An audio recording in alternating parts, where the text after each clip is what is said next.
So Ellen, over to you. Brilliant. Well, welcome to our European Athletics preview of the 28th SPAR European Cross Country Championships, this year hosted in Piemonte in Italy. Hands down, this is one of my favourite race weekends in the calendar, and I'm particularly excited about this one. And this has come on quite early this morning, getting up and watching everyone's Instagram stories, everyone's Twitter videos of them walking around the course. It looks absolutely insane. It's going to be an experience for the athletes. It's going to be an incredible watch back home. And this is a competition that has so many layers to it. So we're going to try and condense it all for you in a bite-sized preview. And alongside me to help us do that are our commentators for tomorrow, Hannah England and Tim Hutchings, who between them have so much experience on the world and European stage. So hello to you both. I hope you're settling in well. Hi, Ellen. Yep, just had a very nice Italian lunch here in Turin. Beautiful sunshine. We can see the Alps in the distance. It looks like it's going to be a really great day tomorrow. Thanks, Ellen. Yeah, lovely to be with you all. The lunch was great, but she did make us sit outside. She forgot how old I am. You can see the Alps as clear as anything. They're only a few miles away. It's about -1 outside, and we sat outside and had lunch for an hour and a half. Absolutely bizarre. It's also a pleasure to be joined by current athlete, 3 times Danish national champion, Kristian Uldbjerg Hansen, who is also competing tomorrow in the mixed relay. Kristian, thank you for taking time out from your prep day to join us and bring some insight. How are you doing? I'm good, thanks, Ellen. Yeah, I'm excited to race tomorrow, and it's been a good day running the course and just getting ready for tomorrow. Brilliant. So one of the things that I saw on social media last night on Instagram, actually, and before we dive into our previews and predictions, I just want to touch on this quickly, was Jess Warner-Judd put on Instagram a video of her when she just landed in Italy. She'd gone to her hotel, turned the telly on and was watching Big Bang Theory, but it was in Italian, and she was watching it and she filmed it and thought how funny it is that they're watching it, the dubbed version. Kristian, is there anything you do when you get out, when you're racing abroad, to make it feel like home when you get out into a hotel? What do you do? What's the first thing you do to make it feel like home? I don't have any specific things I do. I try to just, stick to the normal plans. We travel to a lot of different countries, so rather not make it too specific. I think that's my go-to plan. And watch the World Cup, of course. Oh, of course, yeah, exactly. And the good thing about the World Cup is it's on pretty much everywhere at the minute, so you're not going to miss out on that. Hannah, when you started out as pro, it wasn't quite as easy as just getting your phone out and watching some English language, film, TV on your phone. You probably had to settle for a lot of foreign language television when you were out there competing. Yeah, I used to cart round a heavy old laptop and DVDs. So Grey's Anatomy, but like physically clutched. Oh my gosh! And you think you've got to put your spikes in your hand baggage in case you lose your bag, but then you have to put Grey's Anatomy in there and your laptop and get pretty hectic. Do you know what? I think you've got your priorities straight there. That sounds like you were very, very organised back in the day when you were pro. Tim, when you land, a lot of what you do now as a commentator is about obviously painting the picture of the race and what's going on out there in Italy, but also bringing people into the culture. What is the first thing that you do when you touch down to sort of bring people into the environment and really embrace it yourself? Boy, I don't know. I mean, I haven't been to Turin before, so this is a new city for me, even at my age. And I'm getting on. Every time I walk into a room, I'm the oldest person in the room. So it's lovely to be in a new city. And what a city it is. The Alps just look spectacular. They're so clear, it looks like you can reach out and touch them. I don't really do. I like to get to the hotel and get settled in. I get my Bluetooth speaker on. I get my printer out, my steam-driven laptop out, and just unpack my bags and try and make it like my own office, because that's what you have to do. You have to be totally independent. You can't rely upon the business centre in the hotel because they'll run out of ink or something in the printer. So I travel with everything. So I'd like to feel at home. I don't put pictures on the wall. I stop there. But just And one of the things that I loved from Twitter this morning, Tim, was your walk around the course. And it was absolutely brilliant seeing your reaction to going through the museum and the castle. Talk us through the course. And for those who haven't seen it, describe what it's like out there in Turin. Yesterday, I came yesterday morning, so I got out on the course yesterday afternoon. It was really wet and muddy. They'd had quite a lot of rain, I think, the previous couple of days, and it's dried out a lot today, and it's a bit harder because it's so cold and sort of frost crusty.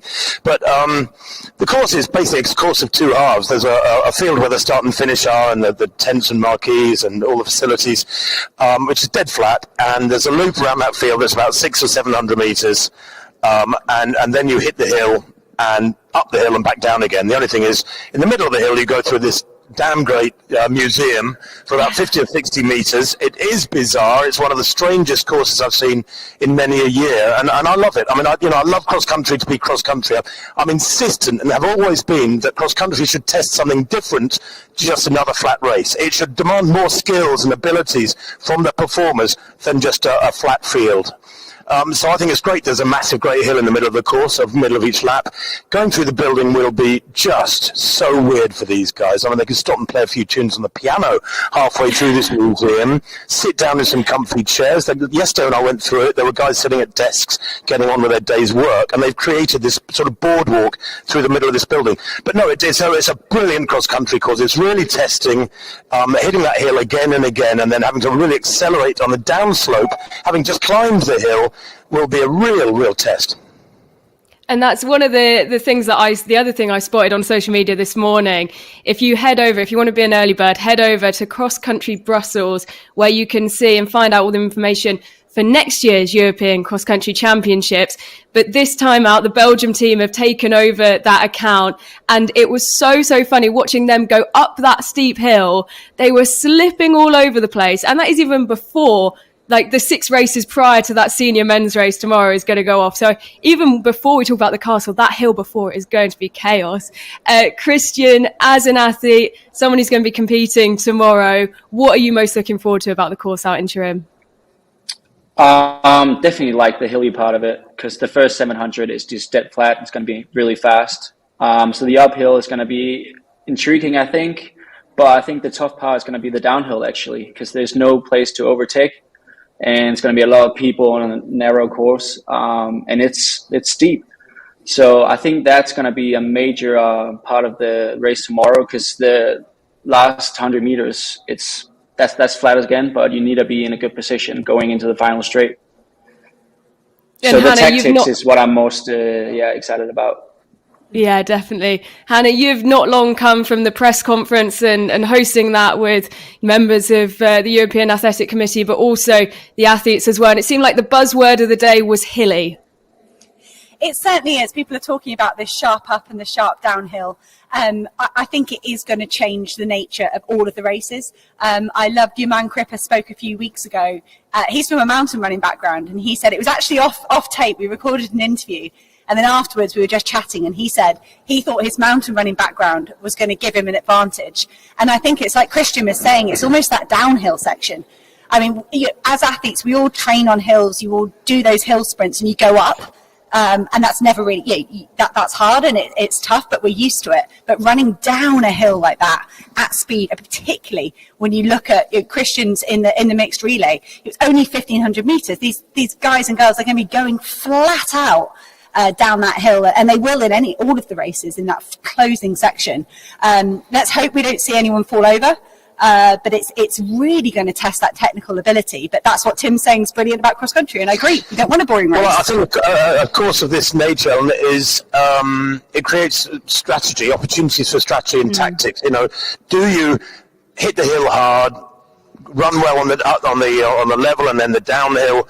And then actually, will some people be using the flat section, 600-700 meters, whatever it is, probably about 700 meters, do they use that to recover and always get a breather and then hit the hill again and turn it into a kind of fartlek? Or do some people use the flat section as an opportunity to accelerate when other people are trying to get a breather and pull away? I mean, it offers a lot of variation. Absolutely. So we're going to talk about some of the athletes, some of the runners and the riders in just a second. Before we do that, Tim, I just want to touch on, you are a cross-country fan first and foremost. You were out last year in Dublin just spectating and enjoying it and soaking it up. What is it like on the ground for spectators? Are there lots of points where you can get between and watch the athletes? How many opportunities are there to sort of run around and, really embrace it all and see as many athletes at different points? Well, I think it is a good course for spectators. I mean, yesterday when I was walking around, they were still sort of finishing off little bits of the course. It was hard to tell where spectators get access, where they don't. But yeah, because of the nature of the hill and because of the upslope, the beginning of the upslope, if you go halfway up the hill and look back across the fields, you get a pretty good view of the flat section as well. So yeah, I think spectators will get a great view wherever they go on the course. It's quite a compact course. You know, it's only a 1,500 metre lap. It's not long. It's less than a mile. And that sort of thing. You'd never get that in road races. Can you imagine a road 10K where you say, right, you're going to do 6 laps? That doesn't happen. I don't know why, and yet we think it's normal in cross country. So it's brilliant for spectators. Absolutely. Well, it's one we're excited to watch on the course and obviously for us back at home as well. So let's dive in and go over some of the athletes that we should be looking out for. We're going to start with our under-20 men's race. The reigning champion, Axel van Christensen, is back. He was only 17 when he won last year and was easily the most dominant performance on the day, a winning margin of 25 seconds. That's absolutely unbelievable. And to our delight, Hannah, he is back again. He is. I think Axel van Christensen's victory last year was a surprise. I mean, Kristian's gonna either disagree or agree with me. He's going to come in as a Danish athlete. He's got a real insight into Axel. And there's another guy, Joel Uldbjerg. He's from Denmark as well. He came third last year. This is one of the races we've actually got the whole podium coming back. We had Abdullah Rabi as well for Norway. He was second. So when you've got all 3 athletes returning, for me, you're kind of trying to see who's improved the most. And with these 3 men, it's really hard to tell. I think Axel van Christensen had a great track season. He went number 2 all time in the European junior rankings over steeplechase. But you look at Joel Lelesso as well. He had a very good season gaining experience on the senior circuit. I mean, Rabi, we didn't really see him race that much. I don't think he had a kind of big improvement on the track season, but he won the Tilburg junior race, and that's a really good indicator of form when you look towards this European under-20 race. I'm struggling to see anything different than the same podium again. Especially Niels Lauros of Holland, he hasn't been able to make it. He's withdrawn in the last few days. So I think we really could see the same 1, 2, 3. But I'm wondering, Kristian, do you disagree with me? No, I agree with you. For me, it's going to be really excited to see the Scandinavian boys if they can keep up the high pace they've been on for the last few years. All 3 of them have actually changed coaches since the race in Dublin, so that's going to be excited to see with Axel moving to Birmingham and Joel and Rabi actually being teammates now. So it's going to be a close race. I think the winning margin is going to be smaller than last year, especially with this course. But I think all 3 of them are capable of winning the race. And, a few other guys as well. I don't think the podium is already made up for the race. We have, Nick Griggs is a good shout, and Will Barnicoat as well as a really good runner. So it's going to be excited to see how it turns out. I think you're right, Kristian. I don't think there's any way the guys are going to let Axel van Christensen run away like he did last year. They know he's dangerous. They're not going to do that. And that's interesting about Rabi and Joel training together. Maybe we'll see team tactics. They could work together to try and get the gold and silver for their team. Yeah, they went 1 and 2 in Tilburg a few weeks ago, and they're really in shape. Rabi's been running a fast 10K on the road. So I think, it's going to be up for grabs. And obviously, Axel is going to be the favorite with him winning last year, but I think he's going to have a hard competition. Well, let's move on to our under-20 women. Megan Keith won last year, but she's made the step up to the under-23s. So has that opened this race up a bit more, Tim? This could be one of the ones that we see where it's harder to pin a winner. Yeah, I think so. That's usually the case in the junior ranks, the age group fields. And I have to admit that, we get fantastic stats off Mark Butler, who does them for people all over the world, and biographies and these youngsters. And I look at those and I go through their track PRs and that sort of stuff. And, I don't think this is a course that will really suit the 800, 1500 metre runners. And there's quite a few of those taking part this weekend. I think Innes Fitzgerald of the UK, the trials champion, is a heck of a talent. She won our trial. She's just 16 years old. She's run under 9 minutes for 3,000 metres. That's a UK age record. And she's a 3,000 metre specialist. Now, they only run 4 kilometres, the under 20 women, so it's almost a track distance. I think also Inez Ilona Mononen, I picked out as well from Finland. She's an 18-year-old. She won the European Junior 3000 last year. So I look at people who've got form and championships, have got the right temperament, can produce the goods on the day, which is always a compliment to their backup team, their coaching team, and so on. And you can whittle it down to 3 or 4 names pretty quickly. Yeah, definitely. I have to throw Sophia Thorgerson in there as well. She was only 15th in last year's race, but the European under-18 3,000 metre champion, like you said as well, perfect for the distance-wise. She narrowly beat the silver medalist from last year, Osgard, in the Nordic Championships last month. I saw her race out in Spain at the European Athletics, the DNA event, and she does look like she's in good form, and she's continued that, through the end of her long track season, then into the cross country as well. Hannah, it sounded like you were going to pipe up there in front, a few names as well. Well, I was going to say, Ines Fitzgerald, we've got a strong history from Great Britain. We've picked up a few medals in this junior women's race, and the way she runs is so aggressive. And when we're talking about trying to predict what might happen tomorrow, we can certainly, I would bet my favourite pair of running shoes on Ines Fitzgerald going out, running hard. She will feature on that first lap. She's going to push it. But Sophia Thorgerson, you're right, Ellen. Like she's a young up and coming athlete. She had experience last year. She's beaten the reigning silver medalist, Ingeborg Usgaard, one of the only returners from that podium last year. Ingeborg, she's a track runner. As Tim said, I don't think this course is going to suit a track runner. Maybe she'll prove me wrong. But Thorgerson, we've been talking today. She had one tremendous day at the Under-18 Championships in Jerusalem in the summer. It was stinking hot. She picked up a bronze in the 2,000 metre steeplechase in the morning. People are saying it was hotter than 30 degrees. Came back and won the 3,000 metres in the afternoon with a 60-second last lap. I mean, that's super impressive. Almost opposite conditions here. It's not going to be 30 degrees. It's probably going to be 0 degrees. But Sophia Thorgerson could be one to kind of spoil the party a bit. One other name that I'll just throw in is Greta Varga from Hungary. She's the 18-year-old. She was the silver medalist in the European Junior Steeplechase. And I've always got a soft spot for steeplechase because I know what a tough event it is. I never ran one. I just know it's a killer of an event. And I'm wondering whether or not the nature of this course is suited to that mentality and that toughness of the steeplechasers. So I wouldn't want to write her off from being on the rostrum. No, I think you could be right there. Yeah, definitely one to watch. So let's move swiftly on to the mixed relay. Great Britain have won two of the last titles, selected another strong team. Who else are we likely to see in the mix for this one, Tim? And be careful because obviously Kristian is on the call as well. Well, obviously, Denmark are going to have a fantastic time out there tomorrow. It's only the 5th time this relay has been held, this mixed relay, and without doing too much homework as yet on the actual individuals, Great Britain do have a reputation for doing well in this. They've won 3 of the 4 editions, and I think the one they lost, you were saying over lunch, Hannah, was only because we had a faller. So Great Britain will put out a strong effort, but they're such short legs. It's 4 times 1,500 metres. It's the sort of event where one really spectacular leg can make a big difference and grab a team, 10, 15 seconds. I don't know what you think, Kristian. No, I agree. I think it's there's a lot of good teams that actually could win a medal. Italy have a strong team, and being on home course, they maybe get some wings from that. I also think Spain has a good team. So you saw that last year that there was a few upsets that you wouldn't really normally see on a longer course.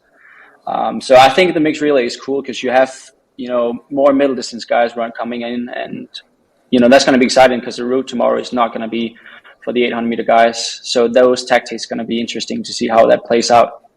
Kristian, have you been around the circuit yet? Have you jogged around the lap? Do you think the speed that these guys move in the mixed relay, which is, they're moving at 1,500 meter speed virtually, albeit over a hill and over grass. Do you think it's going to be really testing, keeping on your feet on that downhill in particular? Because, they're flying along. They're only running for 4 or 5 minutes. And yet there are a lot of twists and turns and downhills, and it's slippery, that slope. Yeah, I think what you're going to see at the top of the hill, that's probably going to be the same order as the finishing line. Because you only have 100 meters really on the flat surface on the way to the finish line, and it's going to be really, really hard overtaking on the downhill. So I think you're going to see people dying at the top of the hill, but still can make it down. And maybe I'm wrong, but I think that's my guess. Which leg are you on? I'm the first leg. Oh, that's exciting. Yeah, So that's quite a good one because it's a straight race, isn't it, against you and a bunch of other guys? I mean, that's very different to taking over 50 meters behind somebody or 50 meters in front of somebody. Yeah, because we're 14 teams, so I think that's easier than being in a mass race. I think when have 50 people around you on the downhill, that's going to be pretty hard, and I think we're going to see some crashes. So I think it's definitely a route that suits the front runners. Being used to be out in the front, not back in the pack. So yeah, it's going to be it's going to be exciting to see in the relay for sure.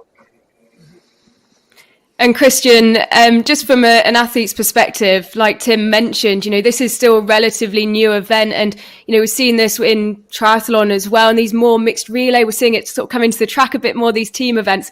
What is it like to be, in a real team focused event as an athlete? Is it something that the athletes are embracing and enjoying? Oh, I love it because we used to run for ourselves, so being a part of a team just brings out something extra in you. Especially when it's a mixed relay. I really like that when it's 2 men and 2 women, because that makes it for smaller countries having a chance of performing well. So I think you can see more upsets, countries that you wouldn't really see winning. Usually they can have a chance of winning. Finland coming on with a really strong team with Topi Raitanen from the 3K steeple. It's going to be a good course for him. So I like that you have a team aspect of it. You're running for more than just yourself, and that's cool. Absolutely. It's one of the things that makes this championship so special, and it's one of the reasons why I enjoy it so much, just the variety of distances, of paces that we'll see, tactics. It is going to be a brilliant weekend. So let's move on to the under 23 men now. This is going to be one hell of a race. Charles Hicks, he took the gold in a hard-fought victory last time out. He's since become only the 4th British man to win the NCAAs. And back in April, he smashed Dave Bedford's 51-year-old under 23 10,000 metre record. Hannah, he has gone from strength to strength after last year's victory. No, Charles Hicks really has. I mean, he was 6th at the NCAs last year, 1st in Dublin. Now he's won NCAs. And again, when I'm looking at these medalists from Dublin and have they improved in the last 12 months? That's been a brilliant 12 months for Charles Hicks. Sounded super confident, relaxed at the press conference. I asked him, I said, how have you recovered? Because that's also a tough turnaround emotionally and physically, taking that win and coming here. I want to keep half an eye on Darren McElhinney as well. He got the silver medal last year. He was only 3 seconds behind Charles Hicks.